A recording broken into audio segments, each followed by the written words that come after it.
Welcome to Stargate SG-1 for the first time, still not a Star Trek podcast. My name is Jeff Akin, and I'm watching Stargate SG-1 for the first time.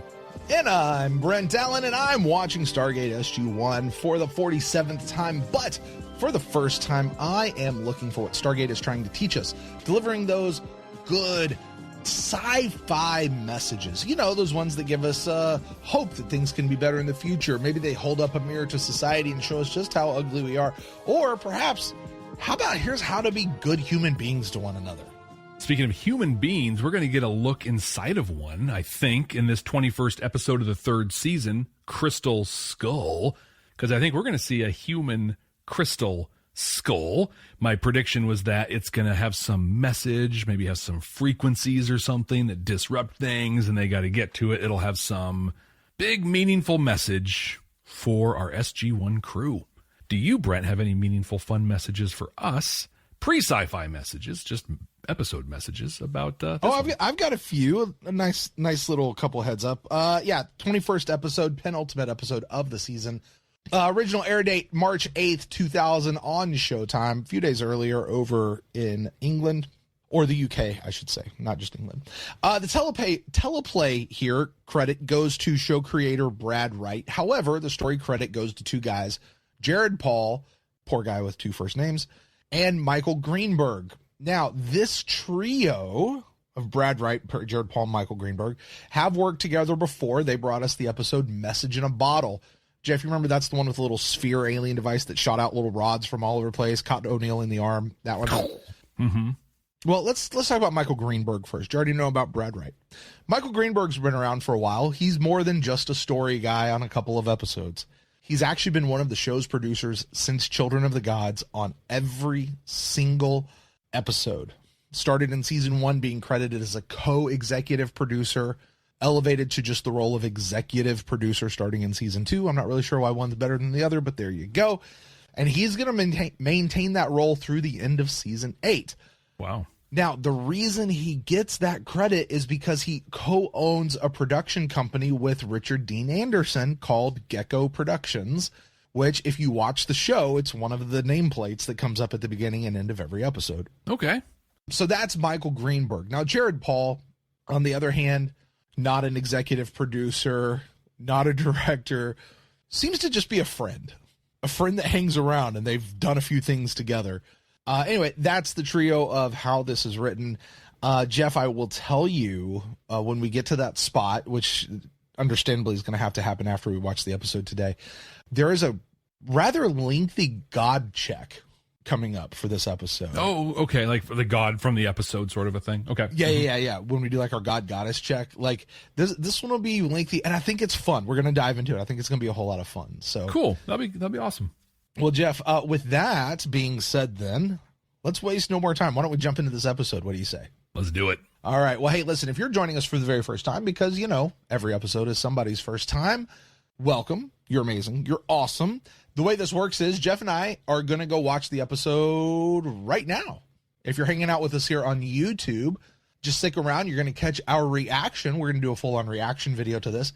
If you want the full unedited version of this reaction, head over to our Patreon page at patreon.com/Bye Nerds. If you're listening to us on a podcasting app, we're about to meet you on the other side. You're going to gate into the future where I'm going to share my first-time reactions. Brent is going to share the sci-fi messages he found and a pretty exciting God-Goddess moment, God-Goddess check. We're going to get all that here in just a moment as we gaze into a crystal skull. Chevron 7 locked.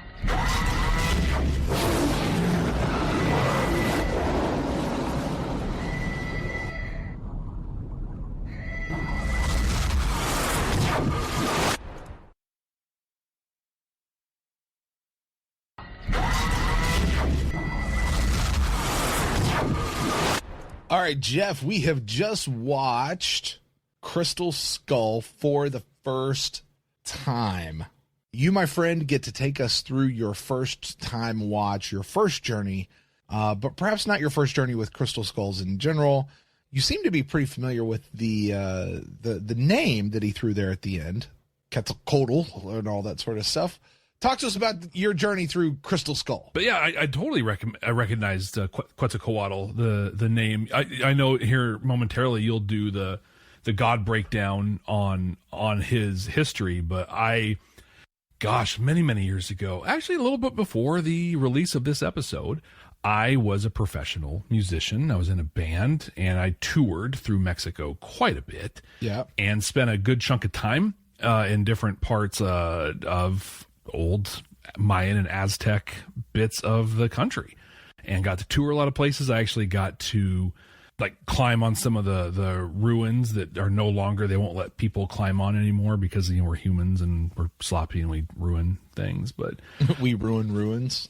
We kind of do, but it's like Chichen Itza and some of the other pyramids I got to climb up, which was pretty cool, but learned a lot about Quetzalcoatl and some of the other gods. So I'm excited for your breakdown, and really what a cool idea. So what was neat in this episode for me was, frankly, it was the writing in it. This was just a really well constructed episode throughout. So Daniel's phased out or whatever, and he's following everybody around, and he keeps having these almost faux conversations with people. Like somebody will say something and he'll respond, or he'll say a thing, and the way they craft their response, it's almost like they're talking. Right. And then at times they intersect to a point where they're like, hey, do you feel that? Is there somebody here?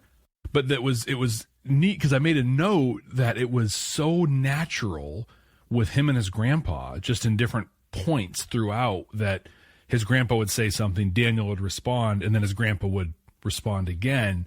But the way they did the cadence and the timing tried to make it feel like it was just coincidence, but turns out it wasn't, because his grandpa knew all along that he was there. Right. During the watch, you talked about there's supposed to be a big reaction at the moment you knew that his grandpa, that Nick could hear him. And yeah, that was a big reveal. But again, I think because this episode was written as well as it was, I knew it was just a of oh yeah, of course he can see him. That makes all of this make sense. It just fell into place.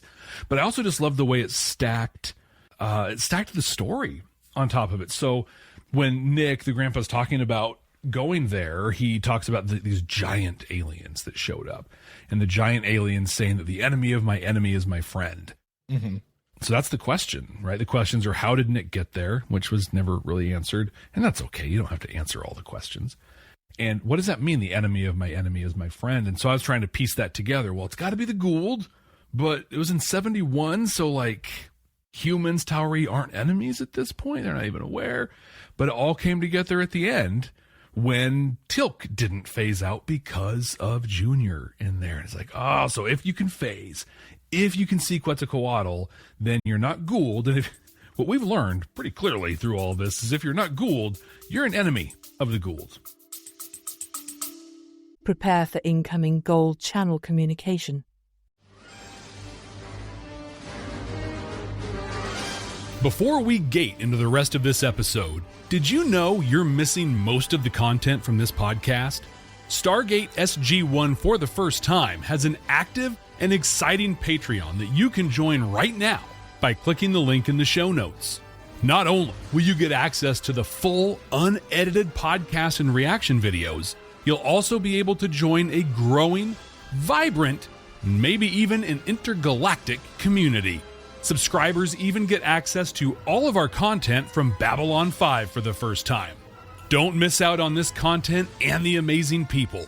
Just click the link in the show notes. Tilk thinks you should do it right now. Indeed. That's a super fun episode. I'm not sure what Quetzalcoatl is. Sure, we might find out again in the future, some sort of a thing. It's a neat mystery. He showed up. I was like, it's Jason Ironheart, which is a big first season Babylon 5 throwback. Right. So there are a lot of unanswered questions in this one, that if this were an episode that took place 10 years prior and came out, awesome. Don't need any of these questions answered. It's just kind of this sci-fi-ish thing with some mythology and interesting and cool. But what we know about Stargate, while it's not serialized, there are pieces that are dropped for reasons, or not necessarily for a reason, but become a reason later on. And I think this is beautifully set up that, hey, this could literally never come up again. And we just know that Daniel has a long family history of science and discovery and archaeology and these things. And people who are not just a family history of it, but also family history of people that get like excommunicated from their peer groups or whatever. Yeah, from their peers and from society. Yeah. They're the weird ones. They're very othered in everywhere in what they do. Also, they're right. There might be something to that, right? We other the people who are saying the things that aren't popular, but are actually right. But yeah, so I have a feeling like, again, if this never gets touched on again, cool, great story, interesting. But there's a lot here that can get picked up on again, and really interested to see when and if it does. Enjoyable episode. We need to, before we get to the God breakdown and the sci-fi messages, we need to update our tracking board. Yep. I say we count the death. You think so? I do. Okay. Because, the whole thing has been, does Michael Shanks have a death scene or a supposed death scene? And, I think what we saw was we saw him get knocked out. We saw him get knocked backwards. And it was supposed to be a question mark, but even Daniel at one point goes, am I dead? And so, yeah. Yeah, and they were kind of getting ready. Like, we've seen it before. We're going to go back and we're going to get him. Well, I don't know if we can go back and get him. It's too much radiation. He's probably already gone and stuff. And so I think we should count it. I like, it's been a while since we've gotten to count one, so I'm going to count one. That's going to bring us up to 7 Daniel deaths. 7 Daniel deaths through 3 seasons. So that's wild. There you go. I'm curious, though, when someone dies in Aztec culture or Mayan culture, because that's another thing, too. Quetzalcoatl, I don't know if you'll get here, but technically it's an Aztec god. But a lot of the Central American, Mesoamerican religions actually, by the same name, have a Quetzalcoatl in there. So I'm curious. Why don't you lay some knowledge on us? Well, let's talk about that with our god-goddess check. Quetzalcoatl, I will probably mispronounce that name numerous times, not through any trying to be rude or anything. It's a weird name for my tongue to say. Fair. Quetzalcoatl, he's one of the main deities of the Aztecs. Now, for people that are remotely familiar with the Mesoamerican major empires, you had the Incas, which were way down in Peru many, many years earlier. Then you had the Mayans, which really were prominent in the hundreds up through about like 900, shortly before 1000 AD. Although they do date back to about 2000 BC. So they go back pretty far, but their main empire really was about 280 to 980. And then the Aztecs actually really short time, like 1300s to 1500s, somewhere around there. Really, really short. Actually, I don't even think it was that long. I don't know that it spanned 100 years. All of that being said, he really was codified during the Aztecs the final time. He is often presented as the god of the wind and the sun. He is associated with several planets. He is the protector of merchants, crafts, knowledge, and learning. He is often represented as a feathered serpent, and that's very, very important to the Quetzalcoatl mythos. He is thought of as the wisest of all men. And he was so important that he was one of the creator deities. And what makes him the most important here is in this case, he created mankind. Now, he actually has his roots, as Jeff pointed out just a second ago, as one of the major gods of the Mayans. Although it is unknown if he was known as Quetzalcoatl back then, at least as far as I could tell. There may be somebody out there that knows more than I do, but that's kind of what we always just say. That's who he is. However, he was so popular and so powerful in ancient Mesoamerican culture that after the fall of the Mayans in 900, the cult of the feathered serpent arose and had lots of little pockets all over the place and survived all the way to the time when the Aztecs would take over and they would re-deify him and bring him out of cult status back into major religion status. Given the name, build the temples and all that sort of stuff straight to him, which is kind of neat because you think about it, he's lasted over 1,500 years through multiple cultures, right? Yeah. Now, perhaps a part of that is because part of his realm of protectorate, whatever, as a god, was he also was the god of the priesthood. So, if the priests die off when they go else, they're going to keep their guy going as best they could, right? I will note this, and they did note in the episode that the one pyramid was over 1 kilometer high. Well, the world's largest pyramid is actually one that is dedicated to Quetzalcoatl. It is larger than the Great Pyramid out in Egypt, Khufu's Great Pyramid, which was a tomb, but out here was actually a temple worship, this pyramid over here in Mesoamerica. I should have looked up to find out exactly how tall it was. I do not believe it was 1 kilometer tall. Now, some of the mythology surrounding Quetzalcoatl I found very, very interesting, Jeff, and it may sound a bit familiar to you. I don't know how much of this you know or you're familiar with, but here are some of the things. Quetzalcoatl was a creator being existing from ancient times who was also known as the wisest of all men. Quetzalcoatl, born of a virgin. He is the son of the ultimate creator god. He is the morning star. He is the symbol of the defeater of death and resurrection himself. Well, we'll get to that in just a second, showing that it was his own blood that would bring life to mankind. Mm-hmm. I just want to note, this was not a salvific event. This is not a salvation event. This was just a creative one. But it would be his blood which would provide life to mankind.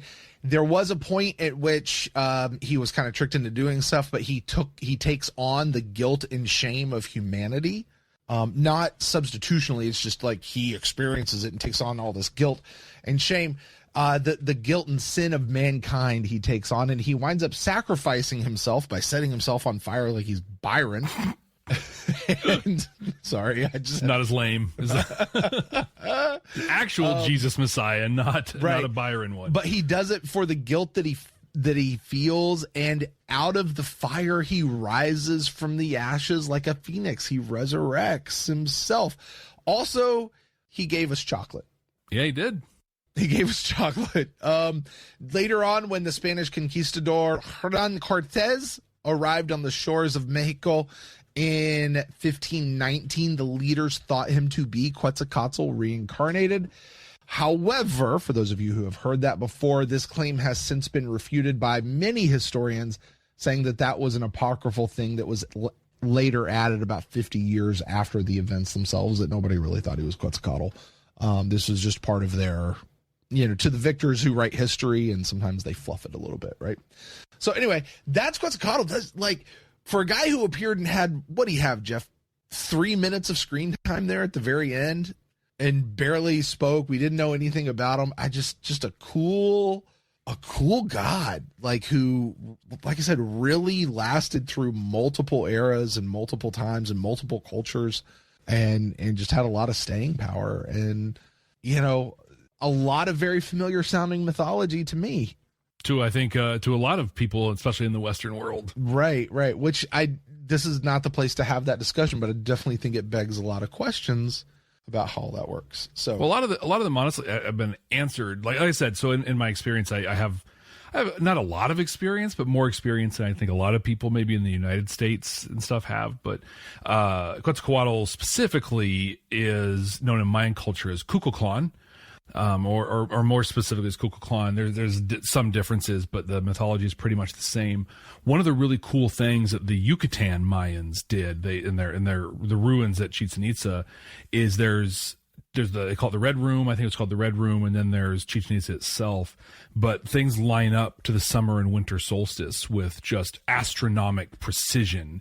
That in the room at the solstice, it literally, like, the light shines through everything and hits a point on the. It's just mathematically incredible that it happened. But the way that the pyramid, Chichen Itza, and what's remarkable or to be noted in the Mesoamerican pyramids is they're stepped or steeped or whatever, as opposed to the kind of flat that we see on the Egyptian pyramids. But when the sun comes up, when it comes down on the summer solstice and up on the winter solstice, Kukulkan, the feathered serpent, appears to climb up and down the stairs. Yeah. So he's here and he's with us, and then he left and he goes back in the winter.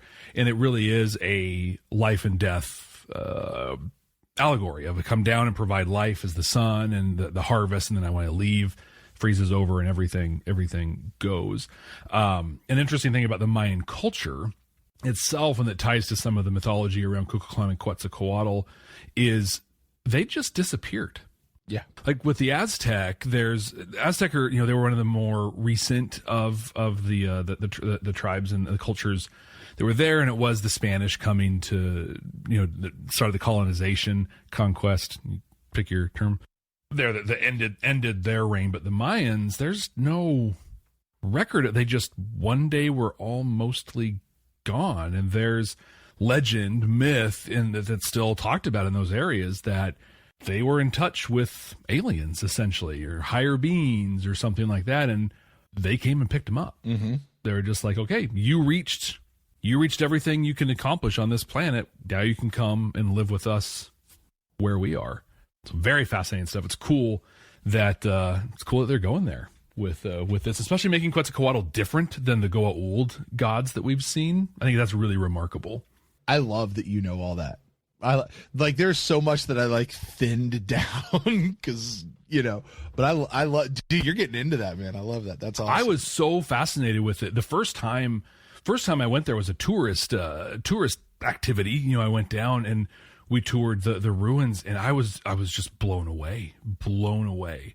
But I remember when we toured Chichen Itza and some of the other ruins, like at Tulum and some of the other places. But they have like these sports fields that are set up, and there's these little like circles that are vertical, not like it's like basketball but vertical instead of so you got to get it through the hoop instead of down into the hoop. And you're like, oh, so they played ball. They're like, actually, yeah, but they played it with the severed heads of their sacrificial offerings. A very different culture than what we're accustomed to these days.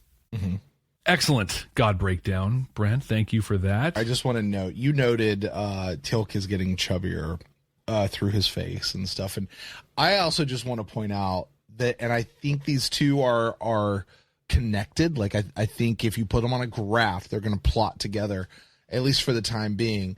The chubbier Teal'c's face gets, the faster Daniel talks. Really? Start noticing it. Okay. He's just... And the man must have like full page monologues that he delivers like that. Like it's crazy. All the way through. It's so funny. And it's all just hopped up on the donuts and he's like, yeah. Anyway, messages. We're here to talk about messages. That's what I'm here for. That's what I'm watching this for.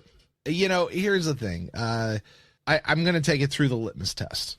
Okay. Did we hold up a mirror to society here? Not really. I mean, you might. Are we talking about hope for things being better in the future? Not really. Are we talking about how to be better human beings? I think we can zone in on this particular one, specifically just this concept. Family is family. Be good family to each other. There is a special bond, and we see it in this particular episode, a special bond between grandparent and grandchild. And really it is a shame. And I know lots of our listeners out there have had familial issues or they've had familiar losses, but it is a shame when this particular relationship can get strained for one reason or another, because it really, I know for my own self, I had a phenomenal relationship with all my grandparents. And I think you just see that. And I can tell there is something special between my kids and their grandparents that is different from my relationship with my kids, and like, I want that. And I want to encourage that because it's just different, I'm not going to get into the whole thing about forgiveness, but I will tell you, I think Nick had the perfect apology to Daniel. I mean, it was textbook all the way. And, if you guys want to go see a bigger discussion on that, I invite you to go check out our episode on the very long night of Londo Mollari from season 5 of Babylon 5. Jeff and I really dug into it there. We dug into it on a few other episodes as well, but that one specifically, I think we kind of zoned it in. Encapsulated it well. Yeah. And the last thing I think that this really shows us is children need to hear the words, "I'm proud of you." And it doesn't matter how old they are. They also need to hear words like, "I love you." And it doesn't matter how old they are. To hear that from your grandparent, to hear that from your parent, an aunt and uncle, an older relative is so important. Is just so important. This was a great relationship that had fractured over something stupid.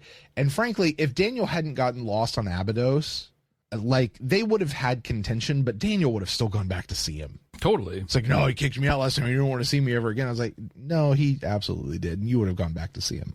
You know, it's just a shame he couldn't be told where his grandson was for the last 2 years and just thought he hated them. So anyway, where do we go as far as how do we rate this? Well, that's a hard question. It is. We're going on a scale of 7 chevrons. And the question is how strong is the message, right? And we usually throw some sort of thing about, was it intentional or was it not? I do think there were certainly some intentional things. Like, let's show what Daniel's relationship is like with his grandfather. And it's a fractured relationship. It needs some healing, but they're there. Here's how we think parent-grandparent relationship should work. You know, so I do think there was probably some intentionality there. Was it the point of the episode, though? No. Were we able to pick it up from auxiliary pieces to the episode? Yeah. Was it really the thrust of the episode, or was this just really the adventure of the Crystal Skull? Yeah, I think it was just the adventure of the Crystal Skull. Jeff, I'm going to give this one 2 chevrons. 2 chevrons. 2 chevrons. I don't think it was super strong. If you want to stump for more, I'm happy to hear it. But I think it was definitely an intention of the writing for it. I was thinking 3 myself if I was doing it, but I think what really would make me comfortable with that too is you can take all that stuff out of this episode and it makes no impact on the episode itself. You can just be like, oh yeah, my grandpa and I had a strained relationship and now we're here. Well, here's a question, Jeff. Okay, let's say you do take all that out. How many minutes short is the episode now? Not a lot. 1-ish. I mean, you know, so we go there. Now, here's the fortunate thing. Whether we say 2 chevrons, 3 chevrons, 12 chevrons, what really matters is the message, not the number of chevrons. The number of chevrons is just something fun that I'm just sort of assigning to it. But you know what really particular matters? Now, this one counts more than anything else. It's where this episode gets placed on the 100% completely immutable definitive ranking of season 3 of Stargate SG-1, which, Jeff, my friend, you are the one who gets to place that there. Now, we're here at the end. We've got a whole list of these stinking freaking episodes. You know what I mean? Like, they're all here. So how do we do this? Where do we go? Am I going to read the whole list? I'm going to read all 19 entries that we have so far because we had 2 of them that were combined. I'm just going to go with the top 5.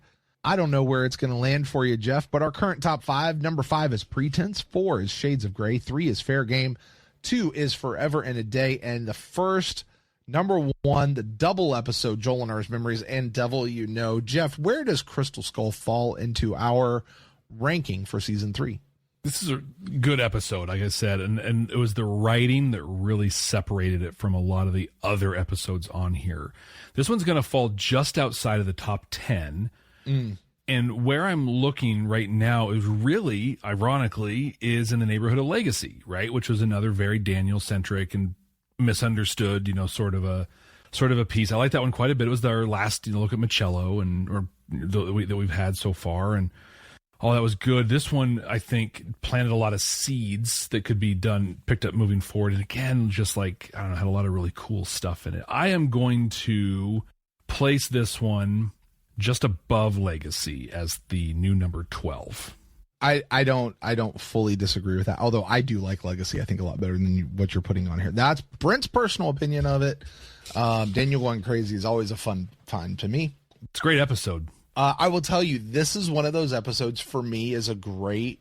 If I just need 45 minutes with Stargate and I want to watch something, this is an episode I throw on. You get a little bit of everything. Yeah, right. I mean, it's fun. It's not super heavy, but it's not just slapstick comedy either. You know, I enjoy it. Not Ergo. Yeah, I love Ergo. It's so good, so good. And I'm almost looking at this being like, maybe I swap Ergo and Legacy. That is Ergo. Ergo is the criminally low rated one that you have here.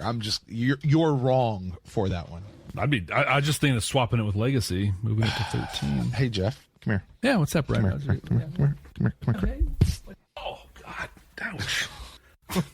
Really good internet connection. It's high speed stuff, man. All right, Jeff. Well, hey, listen, that's going to do it for us this week on Crystal Skull. We're all done here. Next time, Jeff, we've hit it. We are at the end. This is the final episode, which means two-parter time. We're doing a two-parter next time. We're going to combine the end of season 3 into the beginning of season 4. Jeff, can you believe you're this far into the show? Name of the 2 episodes, closing out season 3 with an episode called Nemesis and starting season 4 with an episode called Small Victories. I'll give you a moment to think those through, but give us a prediction. Just pull something out of the air and let us know. What do you think it might be about? Nemesis and Small Victories. The Nemesis is Apophis, right? So it's going to be an Apophis-focused thing. Small Victories. Because no matter how many times he dies... He's the Daniel Jackson of Gould dying. Well, when you have a sarcophagus, you can just sort of pretty much do whatever you want. Kind of helps a bit.